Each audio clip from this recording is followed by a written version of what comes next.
Well, I know, Mr. Prime Minister, the audience is interested in a number of issues, but let's start with one that everybody cares about around the world, and that is climate change. You have set one of the most ambitious goals for generating renewable energy, and India is now providing wind and solar at some of the cheapest electricity rates in all of Asia. How did you accomplish that? And is India on the track to really meet the ambitious targets that you set?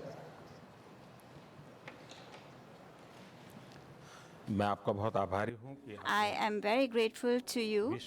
You have touched on a subject which is very important for the entire world. And I know that you yourself are very committed to this subject. You have a lot of conviction about what needs to be done. It is true that the lifestyle in India, it is a very great example for the world. We are people that follow some principles in this area. We believe that the earth is our mother, and we need to, we do not have the right to exploit our earth. We only have the right to use it for our needs. So India has this very fundamental principle. We can understand needs, but we do not want to cater to people's greed. This is something that is a very fundamental principle of ours, and I believe that the challenge of global warming in the world today, there are governments, etc., that are working on it, but to really be able to find a solution, it is only the behavior of citizens that can make an impact, and therefore human behavior needs to be in harmony with nature. We need to go forward keeping the environment in mind. And India has also had initially set a target of 175 gigawatts for the production of renewable energy.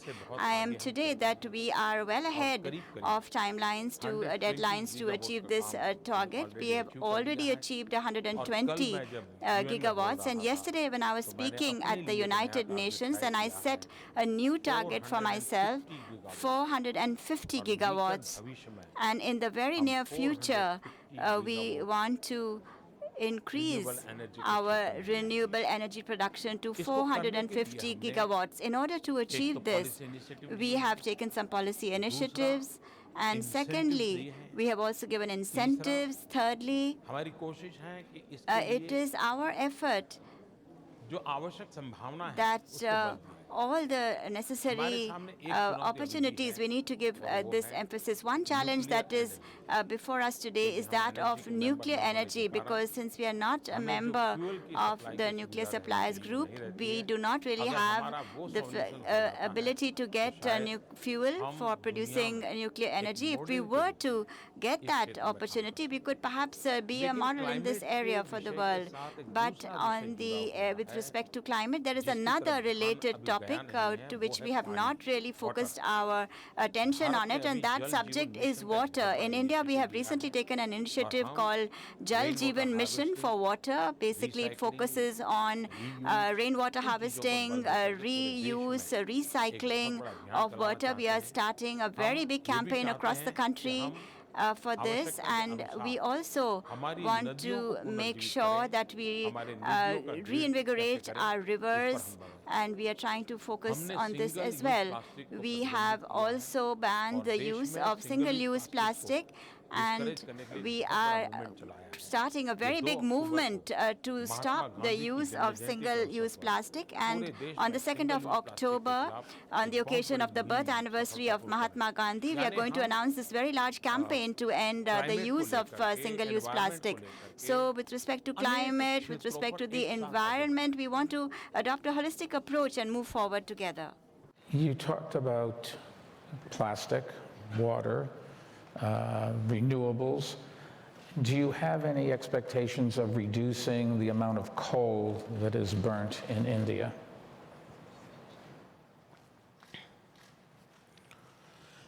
You're absolutely right that the third largest coal reserve is in India.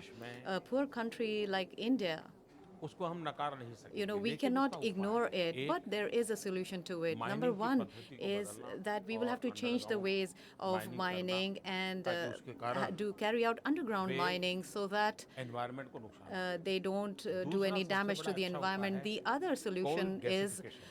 coal gasification. By doing coal clean energy gasification, उपलब्ध we can make और use हम of दुनिया clean को invite energy, करते हैं and we are technology लेकर के आने के लिए, inviting, we are ताकि calling हम out coal to gasification other करके countries उस to gas के bring out their द्वारा technology so we can use coal energy, gasification, you हम know, उसको whether use it can be कर used in mobility or in energy. We want to Bharat के पास use ये जो gasified संपत्ति coal. उसको नकारते So तो नहीं the है। assets that लेकिन India has, we cannot deny them. At the same time, we want to see how we can use these assets in an environment-friendly way. That is what we're focusing on. Let's change the subject and talk about the economy. India's economic growth is one of the great success stories of the century. Last month you said that India could have a $5 trillion economy in 5 years. How do you plan to reach that target, and will it require additional economic reforms or steps to boost foreign investments?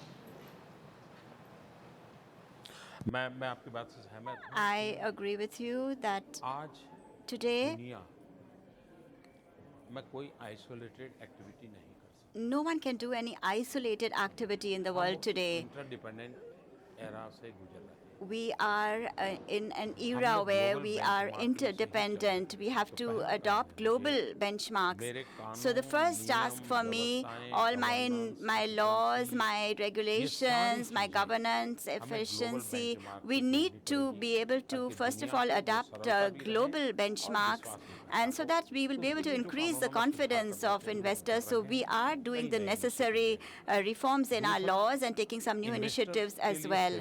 Secondly, safety and security of investors. Investors must get the return they want on their investments, and there are two things in India that distinguish us from the rest of the world. One is democracy, and the second is our judicial system, which is also in English. So any investor, if there is a dispute of any kind, these two factors create confidence for the investors. There is a democratic system, there is a very good judicial system, and there is the use of the English language, so there are no problems with respect to understanding and interpretation, and there is a uniform interpretation of laws, etc. So language plays a very important role. So this situation is pretty favorable in India. Secondly, we are also trying to make our infrastructure ready for next generation infrastructure. We want to create new airports. We want to increase the speed of railway lines. We want to have electrification. We want better roads. And we want to give every family a home. So infrastructure is a priority sector for us. The second area is value addition. In the agricultural sector, we want to go towards food processing in a big way, and if India makes efforts, we can become a food basket. We also want to promote organic farming, and for this reason, the very big market that exists in the world for holistic healthcare, we can contribute to it. There are a lot of good health facilities in India. Only recently, we have started the biggest health insurance scheme in India, America, Canada, and Mexico. If you look at the total population of these three countries, we provide health insurance to more people than that under the Ayushman Bharat scheme. So we need to build 2,000 more hospitals so that this is an assured income for these hospitals, because the government is going to pay them because of the health insurance scheme. And so whether it is the quality of life, we are going towards a digital India, and 600,000 villages में optical fiber network और digital India की मेरी movement ये भी We are looking at an optical fiber network for 600,000 villages, and we are actually promoting startups a lot. We are number 3 at a startup ecosystem, but we want to improve our environment. So I think even for the youth, there is a lot of possibilities in India. In fact, we've taken so many initiatives, and the result of these initiatives is that our economy will grow at a fast pace. And in the 5 years, we have noticed that, from 2 trillion to be made it to a 3 trillion economy, and I'm very sure that we will be able to achieve the $5 trillion target. In spite of all of the new technology that keeps getting introduced around the world, the real key to economic growth is still the workforce. And you have a very young workforce. Half the population is under the age of 25, and that presents real challenges in terms of skill sets and job education. Especially as the economy around the world rewards more education and high-skilled workers, how is your administration going to tackle education changes in technology, and how can the private sector really help you get it done? बहुत ही महत्वपूर्ण विषय पर I think you have actually touched upon a very important subject. Our biggest dividend is the young talent. It's a big advantage for India. We are, as I mentioned, putting a lot of emphasis on innovation. From the primary school level, there is a new network that we have established called the Atal Tinkerer Lab. We want to promote innovation. We are also trying to set up a network of incubation centers so that, the world is never going to stop. The world will keep coming with new inventions and new technologies. I think the kind of inventions that have happened in the last 300 years, more than that, inventions have happened in the last 60 years. So I think in the future we can expect an even faster pace of inventions and innovations. So I think we need to prepare a groundwork for this kind of a future, and we need to develop human resources for that. The second thing is that very slowly, I think what is becoming more important, not a college degree, but the skill that you have. It depends on what kind of ability you have. I think that will become more important, and for that, in India, we have put a lot of focus on skill development at different work levels.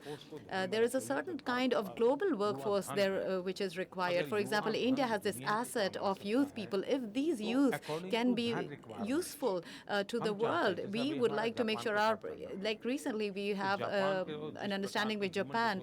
In Japan, there is a need for a certain skill set, a certain type of human resources. We are preparing these human resources. We send them for training into Japan. We have institutions which are being run by the Japanese with Japanese help. So this is the kind of things we are doing. So we feel in the world the kind of human resources that are required, we are trying to make that kind of a skill development program in India. Third, we all know that the entire world is running towards automation. But I feel that even though the world may change, there always will be a possibility of new job creation. I think it is important to visualize new job creation now and make sure that our syllabus is in line with that requirement. The big other problem, which in fact just yesterday I talked about this at the UN, and I think it might be of interest to you, and I would like Bloomberg to partner with us in this particular subject. We've noticed that because of climate change recently, every time we hear about these disasters due to climate change, I think in that kind of a situation, we need to focus on disaster-resilient infrastructure. One of the surveys mentions that when there is a large disaster, some 60 to 70% established infrastructure gets damaged or terribly damaged, or finished or terribly damaged. So we have to have a disaster-resilient infrastructure, which means that we have to change the syllabus of students accordingly. The material should be different. New technologies need to be introduced. And the new kind of problems that can be expected due to the global warming, we need to have arrangements to handle that situation. I think that this is going to become a very big market. It's going to contribute to a very large economic activity. So we decided to institutionalize this. And just yesterday, I announced this in the UN. Just like we started the International Solar Alliance, similarly, we are going to start a holistic view for disaster-resilient infrastructure. We are going to institutionalizing. I think this is a kind of a challenge that we can put forth to the youth. In a world where social media seems to talk about everything that's going wrong, and we know there are a lot of things going right. We've reduced global poverty by 50% in the last 3 decades. How do you and other leaders get a good message out when the press really says that's not what people want to hear? They want to hear sensationalism and failure and all the bad things, and we know that's not true. What should a leader do today? It's a different world.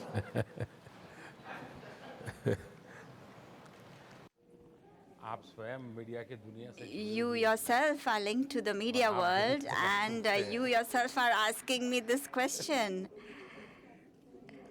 पहली बात है The first point is, मैं भारत के संदर्भ में कह सकता I हूँ can say to you in the context of India, I really don't want to talk about the rest of the world. हमारे देश में बहुत In पहले our country, there was an incident many years ago in Kandahar. One of our planes was hijacked, and there were very many hundred passengers on that aircraft. The terrorists had kept them captive. But at that time, electronic media was very new. There was a television, and परेशान हुए जो नागरिक थे the citizens, they really talked a lot about the sufferings of the victims, etc., that it actually increased the courage of the terrorists. They believe that there's so much pressure on the government, they're definitely going to give in to our demands. And I remember very well that the television media had a meeting at the time, and they decided to make a self-assessment of all the mistakes they had made and how they could actually correct them. And I thought that was a good initiative, but that sort of thing doesn't happen anymore. There's a lot of competition now. They want to give news out very quickly. They want sort of sensational news. So there's a sort of an era of competition. So I don't know whether this is really going to reform itself or not. Social media has given a very big strength for empowerment. Today, any person can put a message out there. So it is a very powerful instrument of democracy. But unfortunately, there is, in an organized way, negative propaganda is being done. It is good that every media today is trying to highlight fake news. They're spending 10-15 minutes a day highlighting fake news. So every day, the social media and regular media, if they continue to focus on fake news, I think there will be an improvement in the situation. And secondly, this fashion of forwarding messages, I think technology needs to find a solution that whereby there is some possibility of verifying news before we forward it. But I am myself very active on social media for many years, and I have had benefits as well from it.